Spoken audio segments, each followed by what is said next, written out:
Okay, Justin, thank you for joining us today. I'm going to make you a panelist because I don't believe you brought any slides. If so, or you wanted to show your screen, then I'll make you a presenter. But this will turn on your mic. I'm looking forward to saying hello to you. I've spoken with your partner, Trent. Hi, Justin. Just turn on the volume. See if you're muted.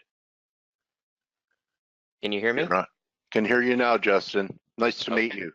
Likewise. We've actually spoken many years ago, but good to connect again, and thanks for the opportunity to come in and speak to your members. I actually do have some slides, so if it's possible to make me a presenter, sure. I'll just flip those on. Great. Okay. And just here you go. Perfect. And to manage my expectations and everyone else's, about how much time do I have to speak to everyone?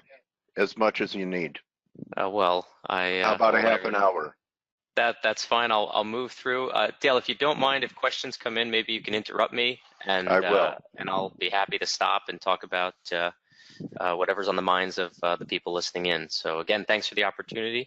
For everyone that's listening, my name is Justin Hertzberg. I'm the founder and CEO of ForexAnalytix. We are a globally regulated FX introducing broker, and I'm going to kind of walk you through quickly just my background and the history of the company. And today, because I think it's on the minds of a lot of people, are the new ESMA regulations that are coming into effect on August 1st and how that might impact you and your trading. And then I'll talk just a little bit about kind of who we are and what we can do to help you with your trading. And we're happy to take any questions that come up. So just a quick bit of background on me. I got my college degree in philosophy, and as I like to joke, none of the big philosophy companies came to recruit me out of college, and so I did what anyone else with a philosophy degree does who doesn't want to be a barista. I went to law school and ended up obtaining my my JD and my MBA with a concentration in finance from the University of Miami in Florida. I actually started my career as a securities commercial litigator and did that for as long as I could tolerate it. But quickly realized that I was a bit more entrepreneurial than your average attorney, and I left there after a couple years of practice to work for an FX prop firm who was run by a guy who at his peak managed over $750 million, and by volume was one of the largest FX traders in the world. And I thought, boy, this sounds a lot sexier than being an attorney. And I made the jump and kind of been in regulated markets ever since. Worked for several years in a variety of different roles and capacities. And in 2013, I launched Forest Park FX. We initially launched and obtained our registration with the CFTC and the NFA as a introducing broker. And then in 2017, March of 2017, we actually obtained our regulation with the F.A.C.E as an introducing broker that covers us throughout Europe as well. So Justin, let me ask you this. With all of your experiences that you had being an in-house attorney for different companies, I see you were a litigator, so you know you're probably very focused on compliance, etc. What was your vision, yours and Trent's vision, for creating and starting Forest Park FX? Because you had been around, so you probably saw a need or a niche that wasn't being served. So I'm curious what your vision was when you guys said, let's do this. Yeah, great question, and thanks for asking. My vision was actually that there was a great disconnect between the brokers and the end traders that existed primarily in the FX space, where the brokers offered only what the broker could offer, and the end trader was really bamboozled in a sense. They really didn't know what to look for. They didn't know what questions to ask. And even though there were some introducing brokers that existed, in most cases, they were just mere pass-throughs where they just were sort of mouthpieces for the different brokers and trying to funnel traffic in through their websites. But they really weren't adding any value. They weren't taking a brokerage or a broker agnostic approach and trying to find the right fit for a particular trader's trading strategy and needs, and pairing it with the brokerage solution that best suited those. And so we wanted to come in and basically be that knowledge bridge that helped traders find the right solution for their particular trading strategy. Okay, well, yeah, that's a great mission, because you know, most brokers, all they care about really in the wild west days years ago was volume and spreads, and you know, they were all over the place. I'm curious if you also think with some of the regulations, with Dodd-Frank being talked about, loosening regulations, do you think that any of these firms that, you know, there was a mass exodus of FX firms because of Dodd-Frank and compliance costs, that they'll migrate back to the U.S.? I think if we see a loosening of regulations, it'll warm people up. The biggest impediment, in my opinion, to brokers coming back, though, is the net capital requirement. So ostensibly, a broker has to park about $25 million from the outset in a segregated account that satisfies their net capital requirement. And that's the biggest impediment, is simply the opportunity cost of not really being able to do anything with that money. So even to run a brokerage in Europe right now, even with the new ESMA regulations, you're talking about a fraction of that. So it's still significantly cheaper for firms to get operational elsewhere than it is here. So yeah, because they don't need the same amount of liquidity just to sit by idle. Correct. And it really comes down to an opportunity cost issue. And the truth is, even with a relaxing or a repeal of Dodd-Frank, I don't know if that regulation goes away that quickly. That requirement goes away. So I still think we're going to have only a few brokers here for the time being. Yeah, it's you know, as a U.S. citizen, I feel that's a disadvantage for U.S. traders, don't you? It is, because it's weeded out a lot of the competition. And competition is good for traders. You want brokers fighting with one another to win your business, and typically they have to win it by offering better service, better pricing, better products. And really, you have only two firms here that don't really have that incentive, which in a way has worked out well for us, because through Forest Park, we're actually able to offer some of those incentives with regard to service and lower cost of trading. Basically leveraging our scale and our relationships with the broker to extend to the traders that come through us a lower cost of trading. But we'd all be better off with more competition on the broker landscape. Okay, and any FX firm that takes U.S. business, they come from jurisdictions that have bad reputations, don't they?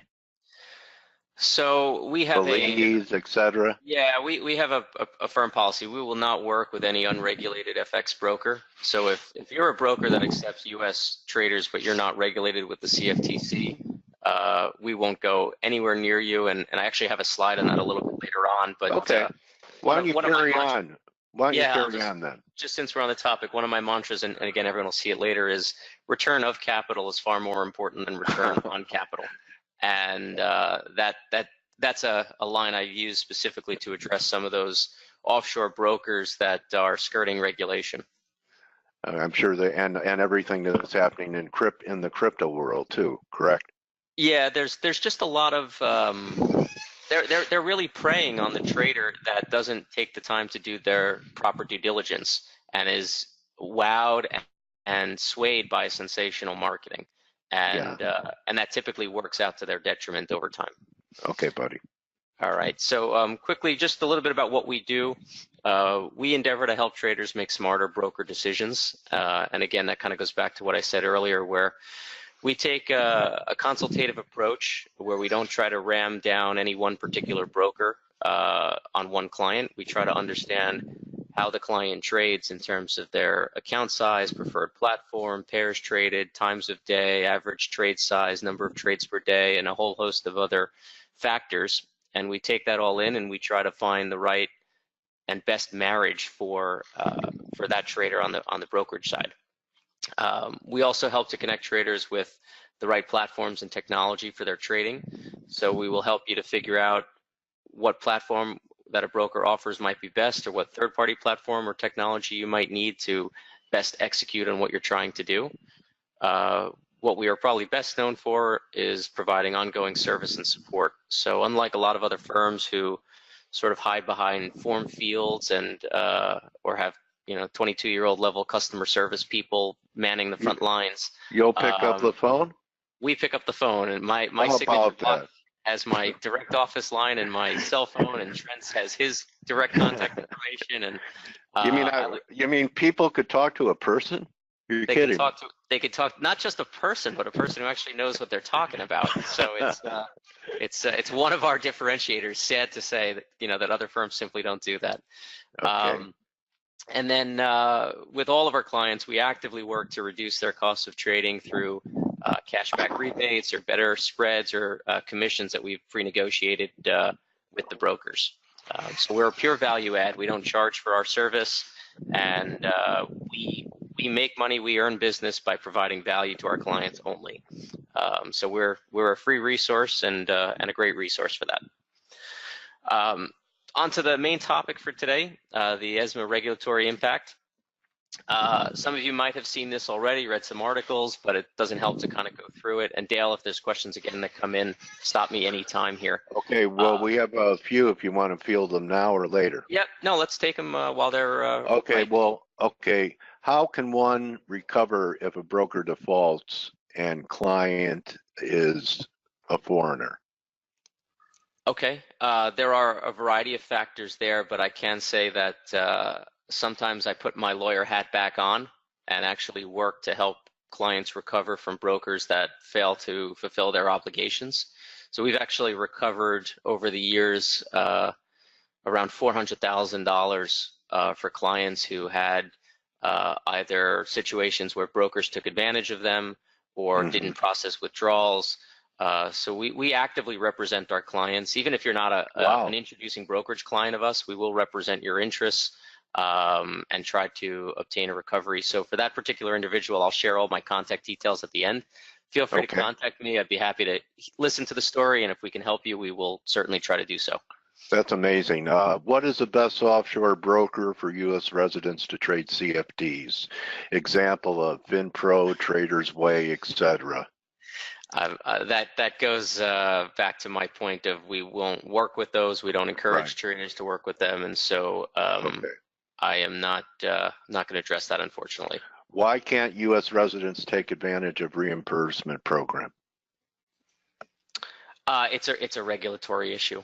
That's a good question. We'd love to be able to do it, but it is simply not something that regulations here in the U.S. permit. But we can, for those traders, offer them a rebate program through our company. So if they do want to open an account with one of the regulated U.S. brokers, we do offer a cashback rebate, and that can replace the reimbursement plan for those people. Okay, and one more before you carry on with your presentation. How does Forest Park FX make money just giving advice? So as an introducing broker, we get paid by the brokers for introducing clients to them. We get paid from the spread or the commission that they charge to clients, but there is no markup or hidden fees. So the pricing you get as an introduced client of us is exactly the same as if you went to that same broker directly. Okay. They still hold your funds, they still process your trades. We don't have any ability to interfere in any way. So it's we get paid again by the broker, not at the client's detriment, and the rebate is only a way for the client to realize a lower cost of trading. Beautiful. Okay. All right. So with regard to ESMA, here are the major changes and how they'll impact you, and we'll kind of go through them, but they're somewhat self-explanatory. The leverage caps are going to be significant, and that's where most people are going to feel the pinch. is your buying power is going to take a significant hit, as many of these European brokers still offer 500 to 1 leverage. So you're looking at a reduction in your buying power of roughly 17 times. So it's quite significant. Major pairs, you're going to be at 30 to 1, non-majors, gold and indices 20 to 1, more exotic commodities 10 to 1. If you're trading single share CFDs, so individual equities, you'll be at 5 to 1, and cryptos will be down to 2 to 1. These are actually somewhat more draconian leverage caps than we've seen in the US, which was part of the big exodus from the US back with the Dodd-Frank passage. So it's definitely a big impact for a lot of traders who rely on high leverage for their strategies, or just don't feel comfortable putting on deposit as much capital as they otherwise would have to. How many traders, in your experience, Justin, have longevity using 500 to 1 leverage? Almost none. Okay, so and that was my next comment. So okay, yeah, okay. The best traders that I know don't need more than 30 to 1 leverage. That's what I mean. But that said, there are plenty of people who take more of a portfolio approach to trading. So they may, let's say they might only put $10,000 or euros in a trading account, but it might be part of a $100,000 investing portfolio that they have. And so they say, well, I want to trade it as if it's, my full portfolio. And so they trade it with more leverage than they otherwise would if they had to put all of their funds into the trading account. Good point. But generally speaking, the best traders don't need more than 30 to 1, and frankly, institutional FX traders don't get more than 30 to 1 leverage. So you can still trade with the tighter leverage caps, but nonetheless, it will still be very, very difficult for many traders to deal with. But sort of accepting that this is the new norm and preparing for it is the first step in adjusting and adapting to a changing dynamic. All right, the next one is interesting to me: negative balance protection. Having been a broker, having had clients say they were going to make a margin call and didn't, and ran up deficits, and as a broker, I was responsible. How are they going to manage an account not going below zero, that every day you come in, they know what point during the day your account could go into a negative balance? How are they going to manage that? So this is something that is a positive that's coming out of the regulations. There is no possibility now with the new ESMA regulations that a client can lose more money than they have on deposit. The ways that the brokers will guard against this is they will have a standardized margin stop out rate where they'll automatically liquidate your positions. But even if we had a major market dislocation like the Swiss National Bank incident from 3 years ago, where a lot of people went debit balance on, or negative balance, basically, if that were to actually happen to a trader, the broker simply has to zero it out. They cannot come to you for any dollar more than you had on deposit with them. So in that sense, it's a positive. Okay. I mentioned a moment ago the margin closeout percentage. This is basically the point at which they will start to auto liquidate your positions. Historically, brokers had different margin closeout rates when they would start to auto liquidate your position. Part of the regulations is they've just standardized this, and they've said to all brokers that when a trader has 50% of the margin available that was needed to actually initiate that portfolio, that's when the positions have to get closed out. This one definitely hurts some people, the no bonuses or binary options. There's an outright ban on binary options now in Europe, and the no bonuses one often was tied to binary options, but it does hurt some of the actual reputable and good brokers that just tried from time to time to offer certain incentives to earn client business. Those have simply been done away with altogether. And again, the effective date for this is August 1st. So it is coming up. We're about 6 weeks away. And it is just something for people to really prepare for mentally and with sort of positioning their portfolio of open positions. There are a lot of questions that come up. These are some of the more prevalent ones that we've seen. How does this affect my open positions? What is professional status, and must I trade with an EU regulated broker? And this really obviously affects the ones who are either domiciled in the EU or just trading with an EU regulated broker. Before I get into the specific questions, even if you reside outside of Europe and you are trading with a European broker, you will be affected by these ESMA regulations. They do not have a separate carve out for someone in Ecuador that's trading with a UK broker. Even though he doesn't reside in the UK or in Europe, he's still going to be affected by these regulations because these affect the broker, and the broker has to apply them across the board for all of their clients. Okay, I'm getting a question. Do these changes apply to brokers in the EU strictly, or FX brokers all over the world? This is just for brokers that are regulated, that are in the EU. So if they're a regulated broker in the EU, they will be affected by everything we've just discussed. Okay, and does Forest Park have broker agreements to allow them visibility of client trades?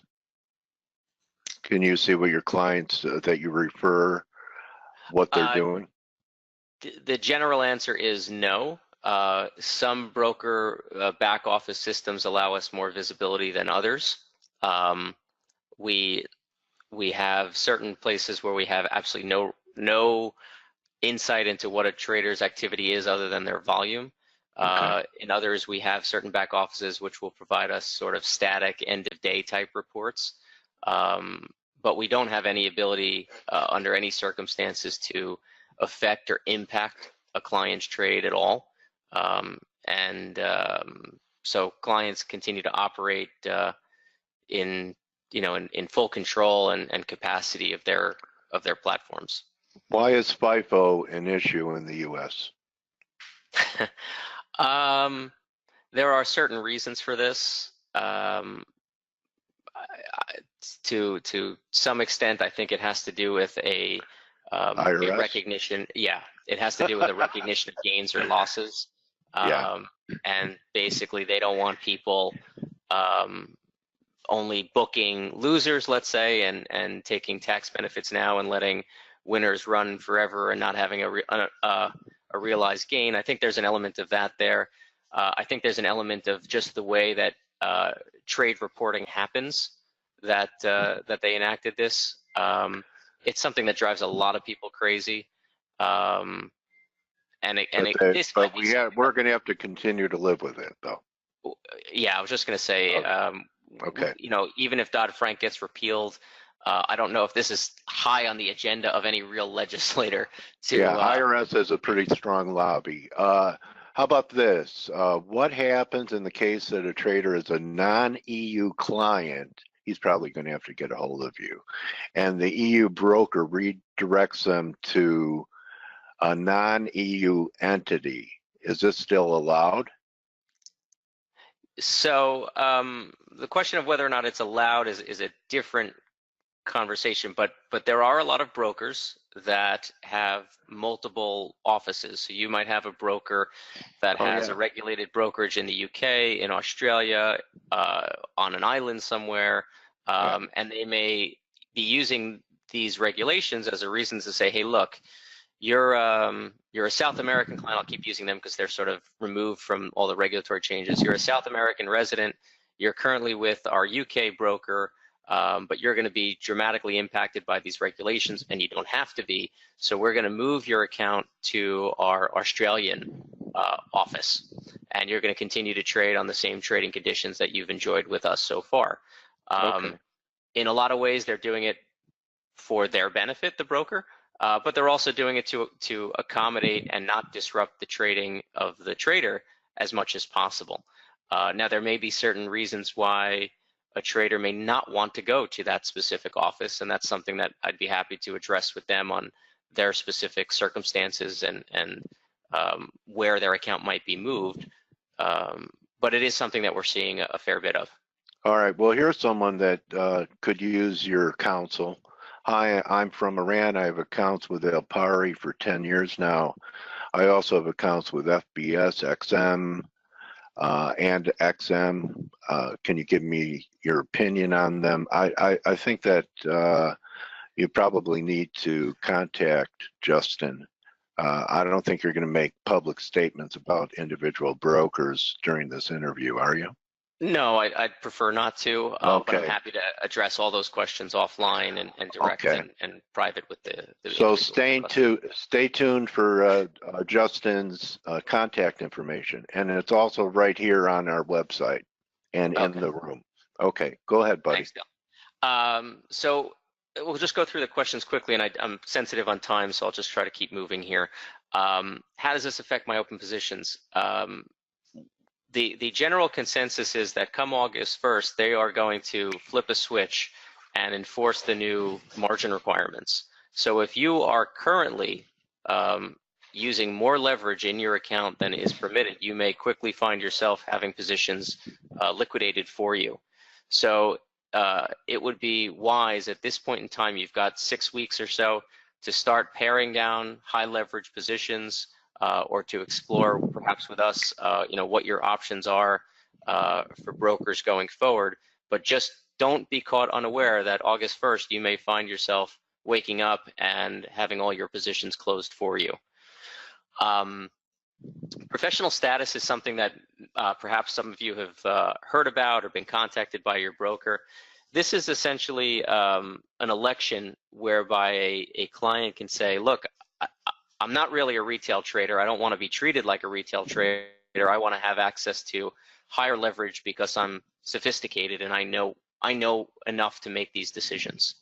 To be a professional client in the EU, you have to satisfy 2 of the following 3 criteria. You have to have made substantial trades over the past year, 4 quarters, which is typically something that is a relatively easy hurdle to overcome. But the other 2 are very difficult and most people don't satisfy them. One of them is you have to have a portfolio of at least 500,000 euros. So that is money that's actually invested in various investments, and you can provide evidence of this. And the other criteria is you have to have worked in the financial sector for at least 1 year. So unless you can satisfy 2 of those 3 criteria, the trading activity criteria, the size of your portfolio, or having worked in the industry, you are not a professional trader. But some brokers are taking a very lax view of this and trying to force round pegs and square holes to continue to offer high leverage to those traders. What they aren't telling you often is that when you become a professional trader, you lose certain other protections. Your funds are no longer segregated, and you're no longer protected by the financial compensation scheme that exists in particular with UK brokers. So you give up certain rights and protections when you're no longer a retail trader, and that is often buried in the fine print or not explained to the trader at all when they make that election to become a professional. So just something to keep in mind if you're receiving information about this from your broker, or if you have questions about it, you can feel free to contact me or Trent, and we're happy to explain it all in greater detail and just make sure that you're making as informed a decision as possible. The last one, which is important, is must I trade with an EU regulated broker?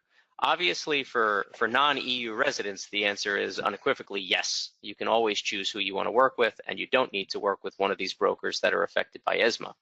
Interestingly enough, from our reading and understanding, the ESMA regulations don't actually preclude an EU resident from working with a non-EU broker, which is one of the major differences between, say, the Dodd-Frank legislation here in the US. So if you reside in the UK, for example, and you want to work with an Australian broker, you can. And we've seen many traders doing that to stay with heavily regulated brokers but avoid some of the strictures of the new ESMA regulations. Okay, that's very interesting. More freedom in Europe than here for Yes. European citizens. You know, I just want to ask you a couple of quick questions before we wrap it up. A lot of people that I've run across, Justin, they trade everything. Okay, they trade FX, they trade stocks, they trade futures, they're now trading crypto. Just off the top of your head, are there any brokers that offer everything? I know Interactive Brokers pretty much covers everything. I don't know if they're doing crypto. Do you have access to brokers that if I wanted to trade almost every asset class available, that it would be on their platform for me to do it? So it's a complicated answer. In the U.S., outside of Interactive, you really don't have that option. Okay. Do they do crypto now? They don't. Okay, so there isn't anyone in the U.S. Are there? No one in the U.S. that's doing it all.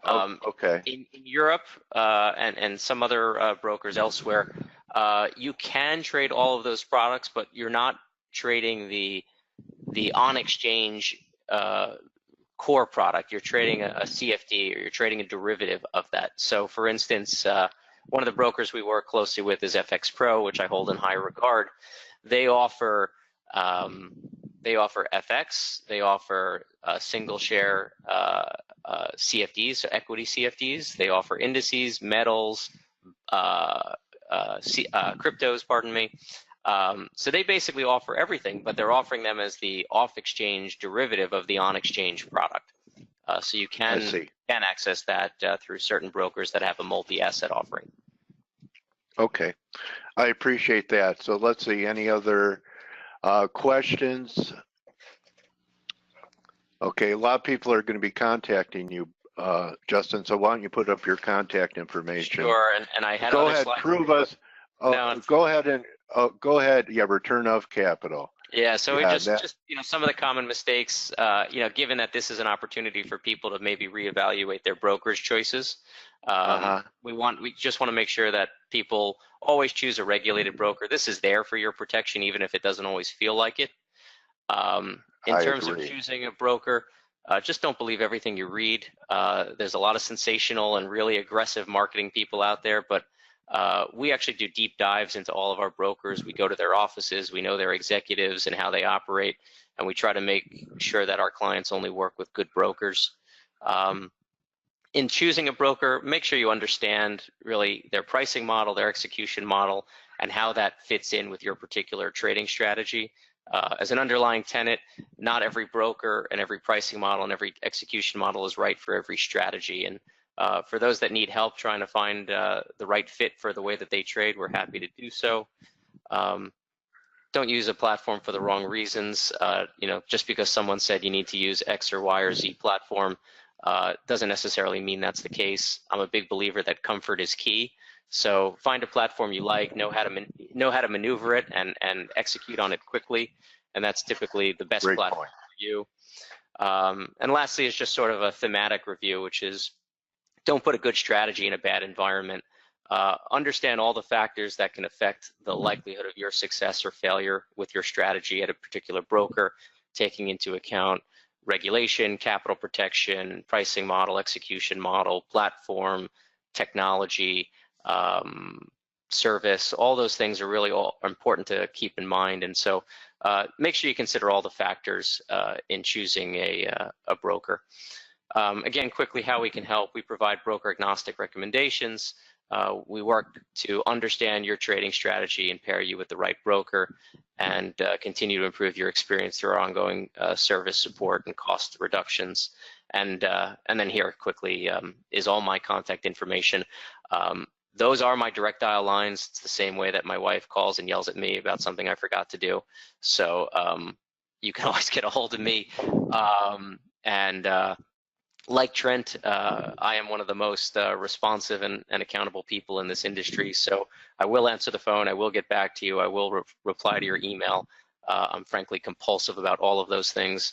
So please call us, email us. We're happy to help in any way that we can. There's no charge for our service. We're pure value add to you, and we hope you'll take advantage of that. What a great mission you and Trent have. I wish you nothing but success. You're planting good seeds, you're out there to help people. That's a great model. And then if you make a living from helping people, all the better. And I want to thank you for sponsoring F.A.C.E. Thank Trent too. We're proud to talk about you guys every day and know that we're serving them by directing people to Forest Park FX. So great talking to you today, Justin, and we'll do this maybe next time, Trent, and every once in a while just come in and always let me know if there's some kind of change you want to let the community know about, regulatory wise or new relationships wise. There's always an open door for you. Thank you, and appreciate the kind words and the opportunity, and wish everyone a great rest of the trading day and a nice weekend. Okay. Thank you very much, everyone.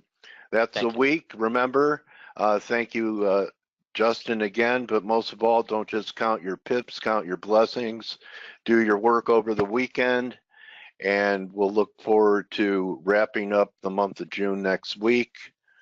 I'll see everyone later. Go enjoy your soccer games, and thank you for your support of our endeavors here at ForexAnalytix. And again, get a hold of Justin and Trent. As you could tell, they're going to have some good answers for you. So adios to everyone. Enjoy your weekend. See you Monday.